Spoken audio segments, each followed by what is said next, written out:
Welcome to another episode of Flucking Flourishing podcast. It is my absolute pleasure to introduce you today to Bronwen Leigh. She is a writer, thinker, and gentle explorer of the spaces in between. Through her Substack, she weaves together stories about what it means to be human: grief, hope, longing, love, and growth. Her voice is tender yet unwavering. She's rooted in truth, curiosity, and the courage to sit with discomfort. Bronwen doesn't rush healing or gloss over the hard parts. She, in fact, invites us to lean in and to feel fully and to find meaning in the untidy edges of life. Bronwen, welcome. Wow, that's quite an introduction. I think I need to get you to write all my bios. You're not the first person who said that, actually, and I feel like it's something that we don't necessarily do, is see ourselves through other people's eyes or experience what it means, what our writing means to other people. So it's a pleasure to be able to encapsulate that in a few sentences. Yeah, How that's are great. you? Yeah, how are you flourishing today? Um, oh, You I'm can not. say you're not. I'm well by talking to you. Hmm, An excellent thing to be doing. Um, yeah. it's a bit hit or miss weather-wise here today. I'm in Bournemouth on the south coast of the UK, and we've had some very tumultuous weather. Mhm. Yesterday when I walked the dog, I saw the mackerel sky, where it looks like the Oh, clouds, yes. and that the saying is mackerel sky, not long wet, not long dry, and that's definitely been what it's been like. Interesting. We've had a bit of wild weather here too, so much so that we lost power in different places. And when I live on the main street in the town that I live in, it's a really wide esplanade which has linden trees on each side, and it's very beautiful. But when it's stormy, it's just covered in sticks and pulled Yeah, branches, and it's been really wild and woolly, but warm, strangely. yeah, yeah. I mean, Yeah. the wind is cold, but it's still kind of warm if the sun's on you, and Mm. yeah. How much do the seasons have an impact on whether you're feeling like you're flourishing or not? I do struggle with the seasons and, in particular, the darkness. It's not Mm. so and the cold. Yeah, I'm not a cold or dark sort of person. I'm a summer baby, and I love the summer. But, Yeah. um, there's obviously still things to look forward to, and, try to go by what's coming up, make it, uh, so that I'm not thinking about the fact it's dark and cold, but I'm thinking about what I've got to look forward to. Mm. Do you have rituals or things that you focus on in particular? Um I always intend to have more light, and I've Mm. got about 1,000 candles, and I always forget to light any. I'm quite bad like that. I just don't think of it as because it's I don't know, it's a habit, isn't it? Yeah. And, I always mean to because I think it's a nice kind of calming light, and, also a lot of them are scented, so it gives you a Yeah. lovely environment, especially as opposed to living with a dog. Yeah. Dogs are lovely. I love dogs, but yes, It especially in the can winter. be a bit stinky. I Yeah, mean, yeah, not all the time, but yeah. Are you a fan of fairy lights? yes, Yeah. yeah, anything that kind of brings that, pretty light, it kinda Mhm. makes it feel magical. I like Mm. that kind of thing, but I just don't do it enough. Yeah, just need Maybe you to can do it have it as more. a goal. I'll be your check-in partner because it gets pretty dark up here in Finland, and I have fairy lights on all year at my apartment, which people kind of think that it's strange because it is very light here in the summer. We don't need them, but I really like it if you get up in the night, even if it's, well, in winter it's pitch black for hours. It just, yeah, it's a beautiful feeling. That kind of twinkly coziness. Mm, Um, and most, I think people know hygge, which is actually Danish. It's that coziness. yeah. Um, it's kind of, I love how they embrace that here. It's worth kind of adapting that, I think, isn't it? Oh, I think so. I mean, I know that we don't have quite the darkness that you get in the winter, but it's definitely worth having that kind of Mm, sort of cozying yourself up, cocooning mm, with a nice gentle light, and doing winter for me is for more gentle activities. yeah. Summer's for getting out and doing things and seeing people, and winter is for more of a introspective time of just being a Yeah. human being rather than a human doing. I love that. I do love that. I remind myself of that often, and maybe sometimes whisper it to people I know who are very good at doing, and Mm, they yeah, forget that being is part of a part of life. that Yeah. is very true. Yeah. I want to ask you about your creative practice, because you are a writer and you do write wonderfully about life and your experiences, and you do share a lot of how you are feeling and what you're doing, but also how you are as being. Um, Mhm. how did that start for you? This creative practice that you now have. I mean, it's a lifelong story, really. I always was a creative person. I mean, I think children generally are anyway, but I always, as soon as I could read, I loved books and I wanted to write stories. And but as you grow up, it gets kind of hammered out of you. "Oh, you can't do that. You'll never make money doing that life. You need to do this life." Of course, I never made money doing that life either. So here I am. I've come full circle, and I'm finally allowing myself to be that creative person. I've dabbled before. I've done some painting, and I do some crochet, knitting, and I like making something that you can kind of that's tangible. Mm, But with the writing, it's just something that's always been trying to come out. And mm, now that I'm allowing it to, started my Substack in April 24. And then that kind of gave me the confidence as I built up quite slowly, and I wasn't advertising and I've still only got about 120 subscribers. And I quite like that because um, because I do write personal stuff, and I always thought if I was going to write more personal stuff, I'd put it behind a paywall. But then I kind of got a little bit like, ah. I I, agree. I yeah, agree with that. It takes up so much space in your head, doesn't it? yeah, and I need to make money, but at the same time, I just want to have my Substack as what it is, like Mhm, being real and writing mhm, about real things that are affecting me, that I've noticed, that just as they come up, and they do tend mm, to come out of. I'll just these thoughts, they come naturally, mhm, and then of course that gave me the doing that and having a nice response from people gave me the confidence to actually do what I really want to do, which is writing fictional novels. Uh, yeah, so I started doing that this year, and I sort of jumped on the back of Claire Venus's 12 Chapters Club. yeah, The idea being you write a chapter every month, so you had 12 chapters at the end of the year. But I'm now ahead.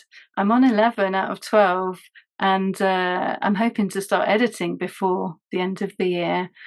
I'm absolutely. At first, it was shaky, and I was yeah. behind, and then I discovered Susie Walker's writing hour, Ah, and that has really worked accountability. for me because it's that Yeah, mixture of it's got that you've got that accountability, but permission too. Like yes. this is what we're doing in this hour is we're writing, and I just fly because I write maybe 1,200, 1,300 words each time, and so yeah, the novel is it's first draft stuff. I don't know how good it is yet.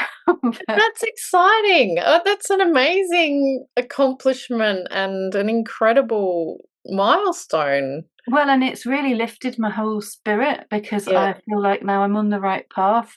I've like dabbled with artistic and creative things for mm, many years, and I still do, and I still love that. I still crochet. I started making bookmarks thinking that I will give them to random people, as part of being a writer.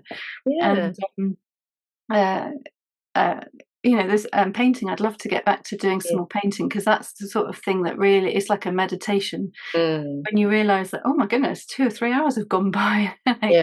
didn't know. I love that kind of feeling. But yeah, I feel like I'm so on the right path, because it wasn't that long ago, I was really not. And I was Yeah. quite unhappy. And I was, well, perimenopause, we, you know all about this. I do. I'm still peri, despite being on tamoxifen, which is an estrogen blocker. Yeah. 2 years ago, I had breast cancer, and it was caught, and it was fine. I was operated, removed, but I'm on this tamoxifen, which is supposed to stop my estrogen, as it was a estrogen positive cancer, Yeah. and it's not working. I'm still peri. I honestly thought, I'm 53. I Yeah. Yeah. honestly thought I'd be done by now, but no, not. It's interesting that, because I think we go along and we think, oh yes, it's like this, and everyone I speak to is different. Their bodies are different, and what you can say the average is 51, but I mean I know people who've only just started perimenopause at 55, so it's kind of tricky to navigate that, isn't it? I like to think of it as uh, I've got a lot of I'm like a strong woman, so I've got lots of Mm. estrogen, something Yeah. along those Enough lines. to share. Perhaps you can Yeah, share it with I'd those. be happy to share. So But how you said you had breast cancer, and obviously that is a huge thing to go through. Um, how did that kind of make at the time? What helped you make it through that period of time? I mean, it was a real roller coaster, because you go thinking, "Oh, I found this. I wonder what it is," and then you get told, "Oh, you better stop your HRT, just to be safe."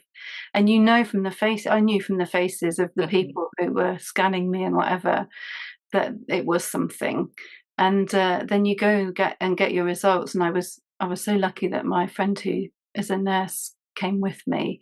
So, Mm, because you don't hear everything when you're you like, don't. it's such a big thing to take in, isn't it? And so Yeah. she knew, she could, anything I forgot, she could tell me. But Mm.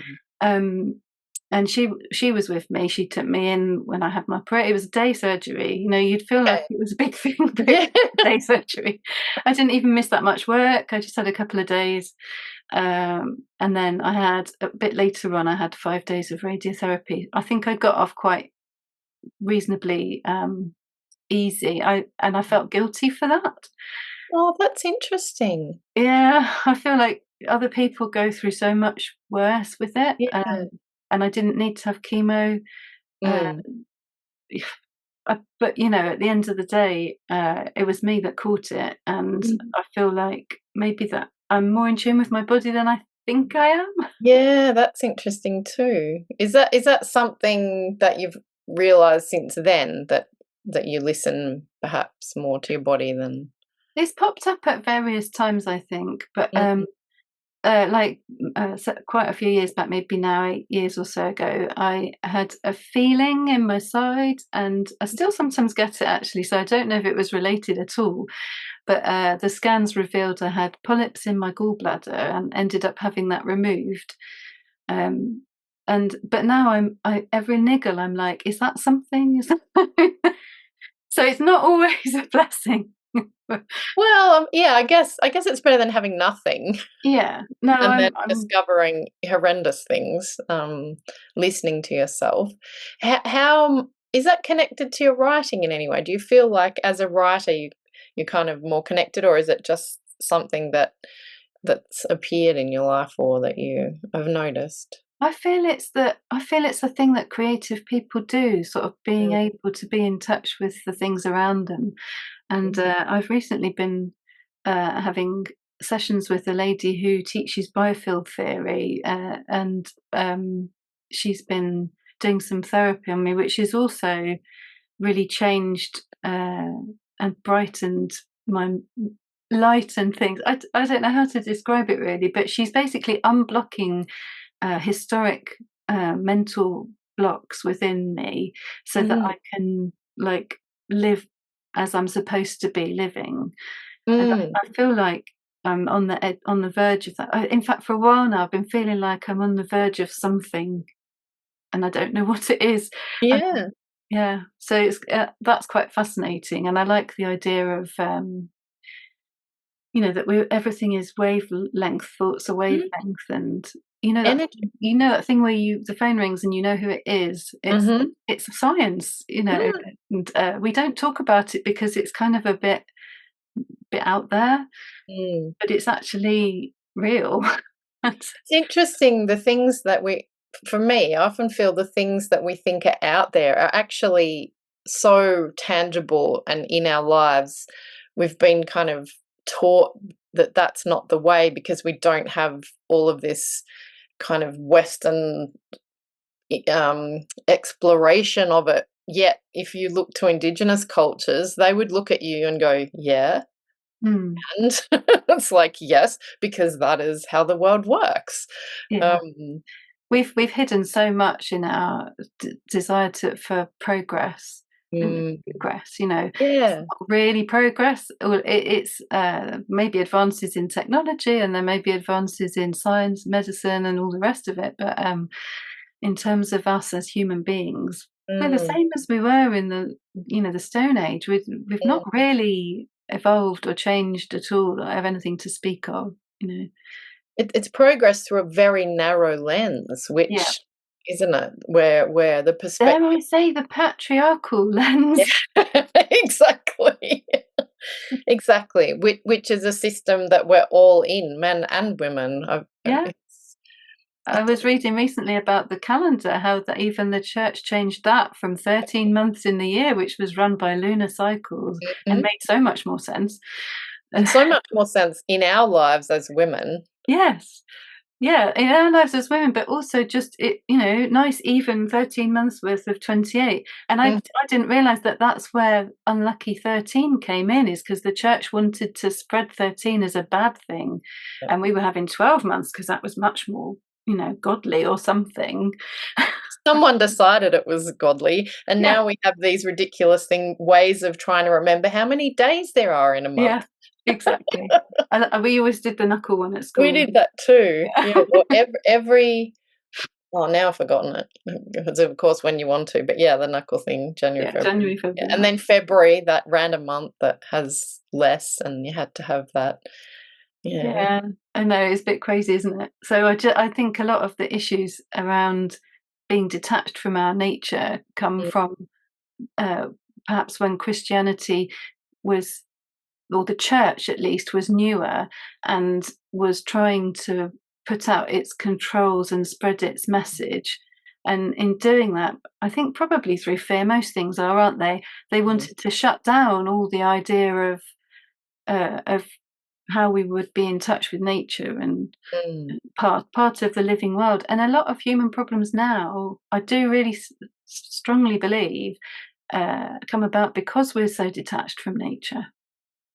It's interesting that I was having a conversation earlier this morning with a client, and we we were noticing our own observations of young people. We both work in schools, and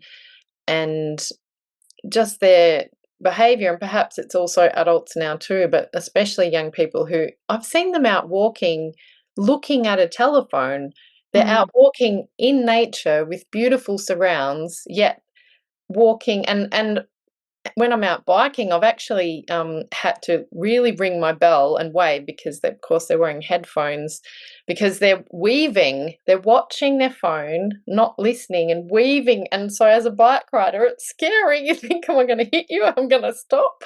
Um, yeah. yeah, the world has kind of changed in that respect.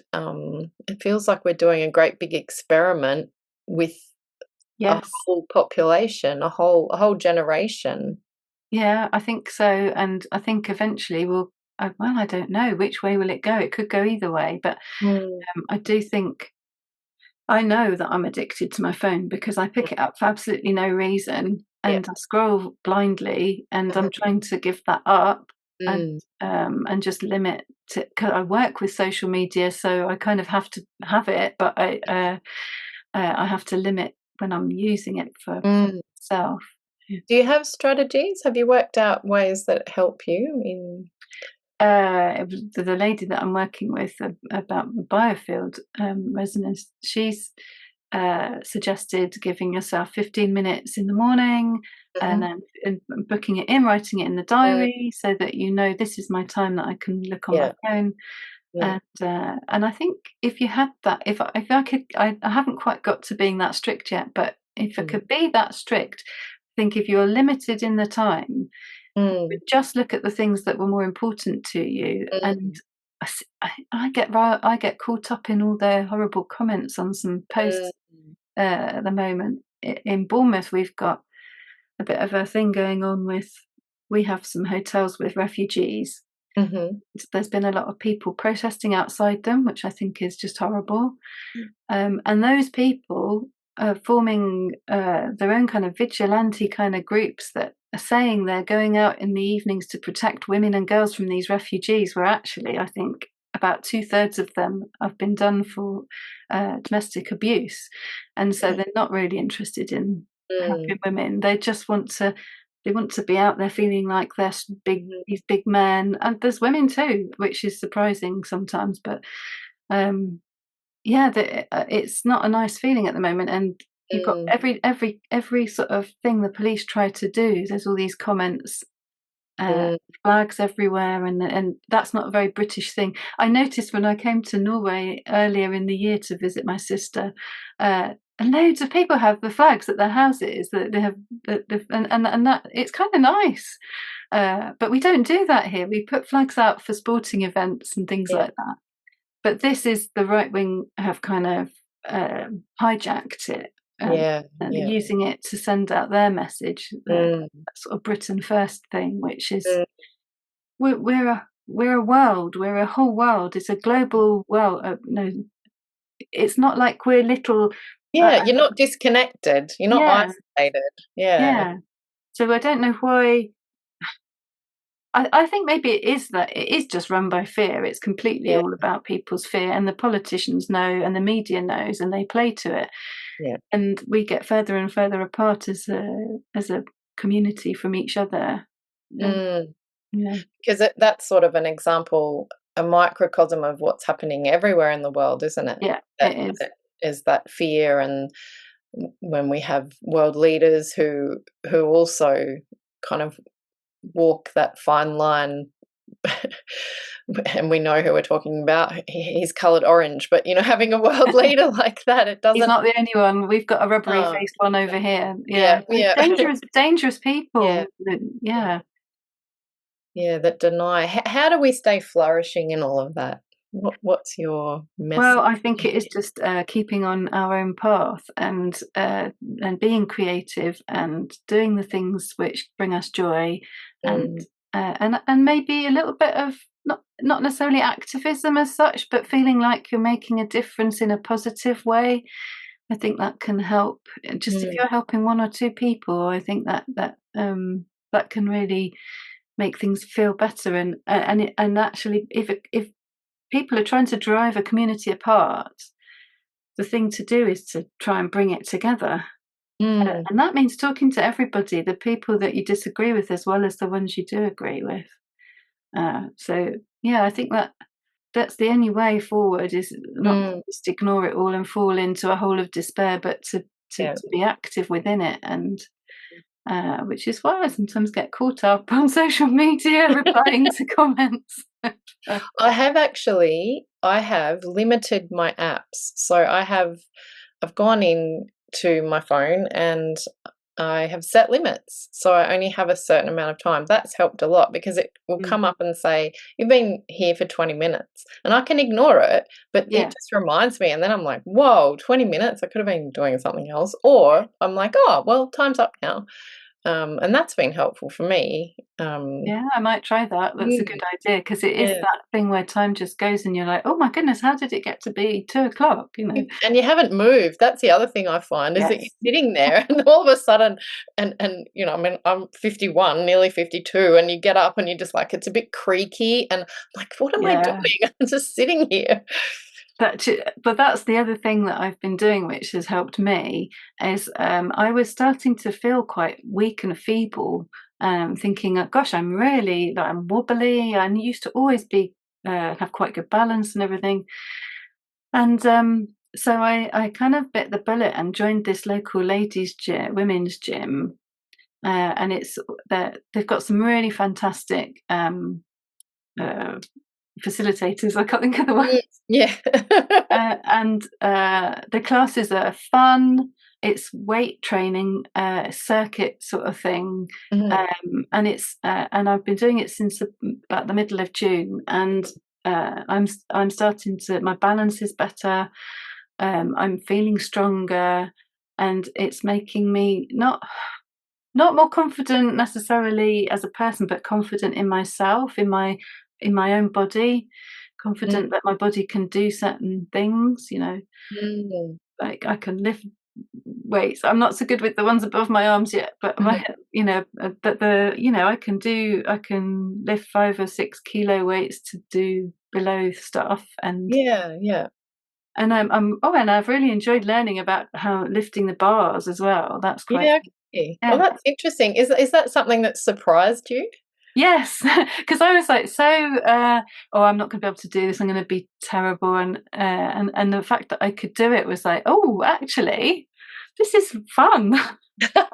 I mean, Well it done you. sometimes does hurt a lot, and I've Yeah. got a little bit of, tendinitis, Mhm.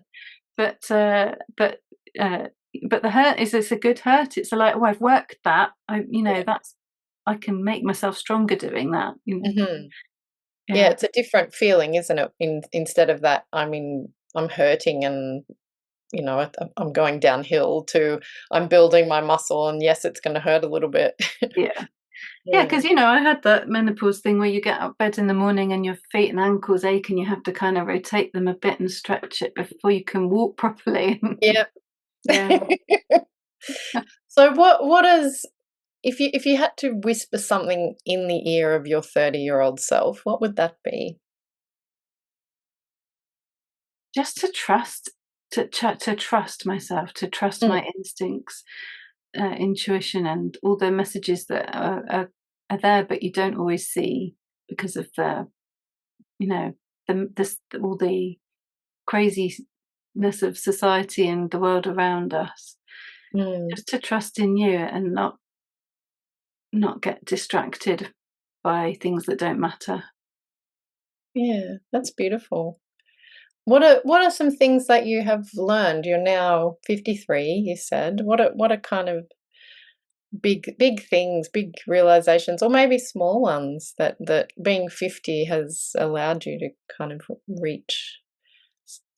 I'm not so worried about what people think of me. I Mm. love embarrassing my daughter in the supermarket by singing along and stuff like that. I love that so much. I really do. I'm typically embarrassing mum to her, and but I love that I can just. I don't care if somebody sees me singing along. I walk the dog. I'm talking to the dog all myself, and people pop up, and I'm like, oh yeah, yeah, whatever. It's fine. Um, I think it's a freedom. It's a kind of Yeah. a freedom, and I am single, and I'm not against meeting somebody. I've looked, I've dated over the years, Yeah. and because I don't know. We haven't said, but I was widowed when I was Mm, pregnant, so I have done everything child rearing all on my own with help mm, from my parents, yeah. and so yeah, now I feel like all until the last few years, I was sad because I didn't have anybody, and I sometimes still feel that, Mm, because I'm having to do it all on my own, and I got quite burnt out and exhausted with it all. Hence the house stuff that I do through my blog. I talk about the mess in my house and the clutter and everything. And that built up because of this kind of, it was like a creeping thing. It didn't happen all at once, but just the exhaustion of, oh, I'll do that later. Oh, nobody's coming round. Lockdown didn't help. Nobody can visit, so I don't need to clean. Yeah. And now there's a kind of freedom, not about the cleaning. I'm trying to, I want my house. This is the whole point: is I want my house to be somewhere that's a nice sanctuary for me and my daughter, and not when you come home think, oh, I've got to do that, I've got to do that, because that is still exhausting. But yeah, just it's just about feeling freer in myself to be who I am. In your blog, you've written a lot about the process of letting go, and it's interesting because it's helped me. I mean, I said to you, I moved here and I moved to Finland 8 years ago. I didn't have much stuff. I came with 6 boxes basically and a couple of suitcases. And it is interesting how you collect things. But I have these shoes. Oh yeah, we've spoken about your shoes. Exactly. We've had a conversation before, and but it is interesting that attachment that we have with things. And I think for me, shoes were something that my shoe size didn't change. My body has changed a lot. I've put on weight and lost weight and put on weight, and I've been really thinking about what it is and why I can't get rid of some of these shoes. And you've helped me in that process. You've been very gentle and nice, and it's been nice to be part of your community, because I have not worn any of these shoes in 8 years, yet I still am having difficulty letting them go out of my life. Interesting, isn't it? What advice do you have? Well, I get the same with certain Mm, objects. I get attached to them, and when I see them, they remind me of maybe good times in the past that they were present for, and as we also talked about with your shoes, you probably need a different kind of footwear in Finland to Australia. definitely. And so sometimes you might love them, and if you love them, that's fine to keep them. Yeah. But it might just be that they're not practical, which is why you've not worn them in 8 years. Yeah. But it might be that you're hoping to one day be somewhere where you can wear them again. So I think wear them whenever you get the chance. And you know what? I have. I wore a pair to a friend's birthday party, and then I felt I could let them go. Oh, that's nice. Yeah, that was really a nice feeling. I'm like, well, I've worn them now, and yeah, they're okay, but I've changed, and yeah. So I decided that I would wear before I give them away. I'll wear them and see how they feel. I don't always have that opportunity because I don't don't go out to parties and do that kind of thing. But I mean, it depends what sort of shoes you're talking about, but I yeah, just think wear them. Just even yeah, to yeah, go to the shop, just see how yeah, it exactly. feels. Yeah. Yeah, 'cause some of them are cobblestones are a thing here, and I think Yeah. them wouldn't be so good with the cobblestones. Yeah, interesting. A question that I do ask people who I chat with on this podcast is, what are you unlearning? Uh, I like to think it's I'm unlearning about following the voice in your head that's your critic, the inner critic. So learning how to tell it off, but unlearning the just sort of blind following. Oh yeah, I can't do that. Making yourself small because that's what the world wants you to be. I suppose. Yeah. That's a beautiful answer, by the way, Yeah, really. it's And about unlearning the scripts that don't yeah, work for you anymore, yeah. isn't it? The script that wasn't even yours. Yeah, exactly. Mm. Someone else taught you. I was little case in point when I was at school. I got to the age where you have to choose which GCSE subjects you were going to take, and I was the first year of GCSEs. That's how old I am, and uh, I don't know why they would do this, but it must be hard to plan subjects and lesson times and stuff, but music clashed with art. Now, why wouldn't people necessarily want to do both those subjects? But I didn't get it. So I was really, really torn, and I really wanted to do art, but I still liked music. My parents had sent me to music lessons since quite young, and they really wanted me to continue with the music. But the message that I was given about the art was, well, it's not going to help a career. You're not going to have a career in it, are you? But Well, they thought music was something that would just stay with me forever, and it has. But I don't play. mm, You know, I did end up doing music GCSE to please my parents, mm, and whilst I think their words came from a good place, they thought they were doing a good thing by trying to mm. help me decide. But no, all the way through afterwards, I wished I'd done art. It's interesting, isn't it, that there's very much that thing of art doesn't pay, don't follow art, don't do art because you're not gonna have make a living out of it, that it somehow all of those things have to be connected with productivity, and it's a capitalist way of thinking, It I is. guess. Mm. Um, and yet, in all the hard times, who did we turn to in lockdown when the whole world locked down? It Yeah, certainly wasn't, "Let's go and look at that engineer building something." It was, "Let's listen to watch an artist," or they reading more exactly. podcasts, and there was a great thing here with, and I won't be able to remember the name because menopause. Yeah, it's But perfectly okay in this show.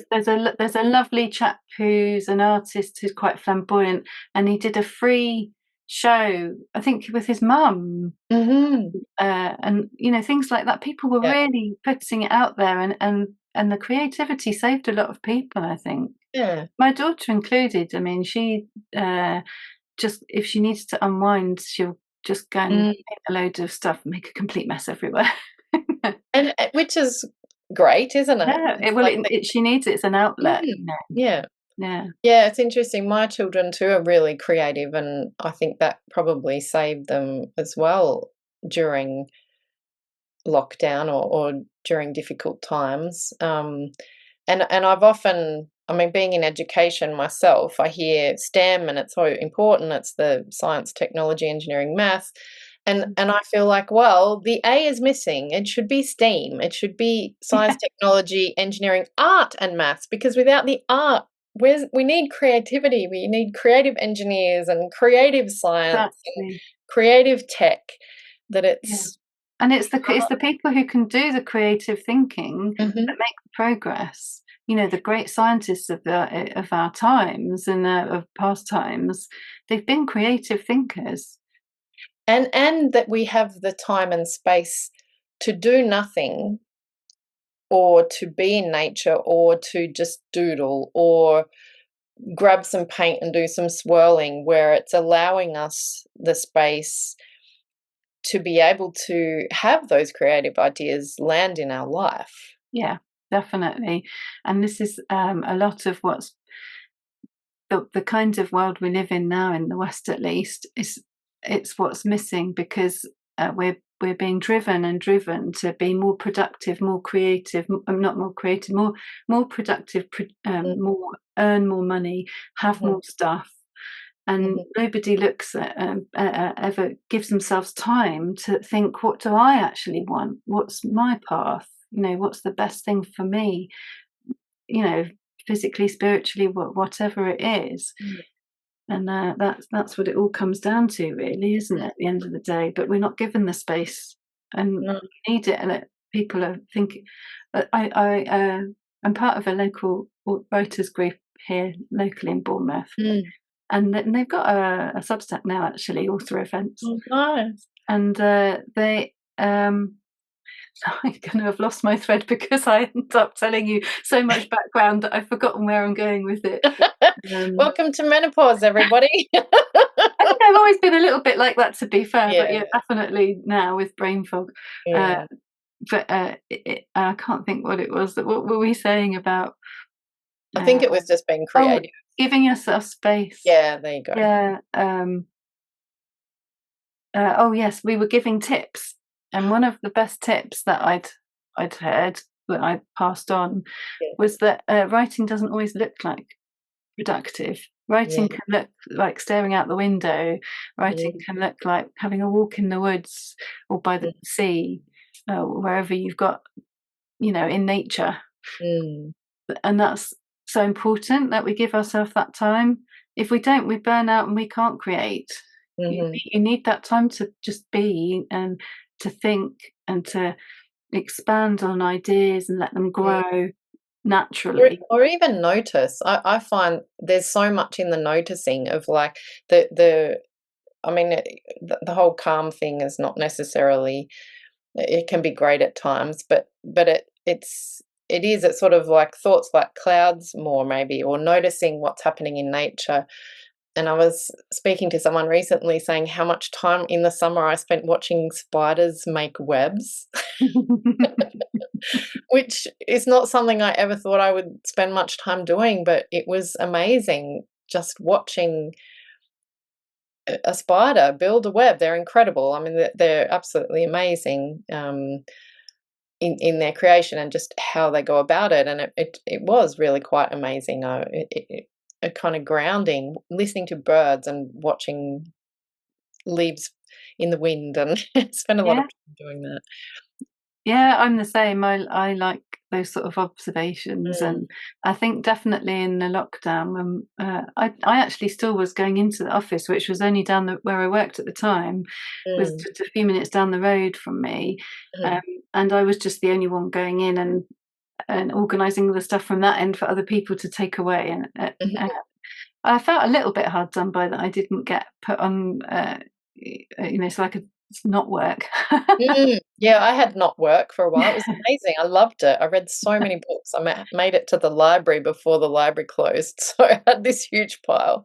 Um, But that Easter here was very warm and sunny, and I was sitting out on my back patio, finishing a crochet blanket that I was making, and I started in my head writing this little what one day might be a bit of a story or a children's book or something, and it was about King Crow talking to all the other birds, and just oh, because I was nice. sat there in it Yeah. all, Yeah. thinking, no, and I'm in a town. It's not rural here, but we have the railway line behind me, so you do get a lot of wildlife Mm.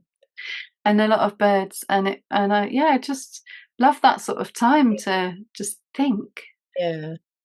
That's interesting that you have one with a crow, because 'cause I'm 10,000 words into a kind of story that I have put on hold for a while, but it's about corvids, so it's got Mm. crows and jackdaws because I find them fascinating. They're intelligent, and, I think I might have to dig that out again. I have said that to somebody else too, but now it's out there. Yeah, yeah. They are amazing birds, and at the risk of sounding a little bit doolally, I actually do talk to them when I'm out with the Yeah, dog, and yeah, I'll say, "Don't worry, Mr. Crow, we're not going to hurt you," and things yeah. like that. It's important. I think they understand more than we know, and Yeah, perhaps they pick up intention too. yes, I think that's more to the point. They might not know what the words mean, of course, but they know what the intention is. I think a lot because that they have to live by that because they're living for proper raw survival. Mm, Yeah, and I do mm, have quite a big dog with me, so they might think, "Ooh, but she's not interested in birds. It's only the right. cats and the squirrels that have to watch out." What type of dog do you have? She is an ex-racing greyhound. Oh, okay. Oh, So that's lovely. You've given her a beautiful home.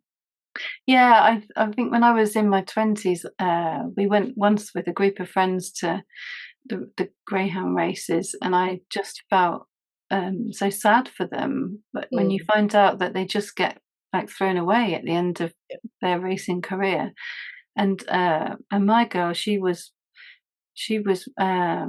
retired at before she was 3 years old. She's So still young. in the February, I think it was, and she was 3 in May. And the Mhm. other thing with greyhounds is you know a lot about the history because Yeah, that's true. it's so documented. And even if you search her racing name on Facebook, you can see, videos of her racing still. Oh, wow. But yeah, I don't. I think the people that had her were actually kind, and she doesn't. She loves people, so she's not. I don't think she's been hurt or anything. No. But the fact that you can just, oh, finished racing her now, just give her to a charity to rehome, Mhm. is that whole thing just. Mm. I'm an animal lover and I'm a vegan, and I can't agree with that whole thing. No. Um, but so I always, once I'd seen that and understood what happened, I always wanted to rescue one. That's beautiful. I love that. It's a nice note to leave on. We've been chatting for some time now, believe it or not. Yeah, it flies when you're enjoying yourself. It does. Thank you so much, Bronwen, for joining us today. It's been really lovely to hear more about you and your take on the world as a wonderful queenager. So thank you. You're very welcome, and thank you for inviting me. It's a pleasure. Thanks for tuning in to the Flucking Flourishing podcast, where we say a bold yes to growth, mess, and midlife magic.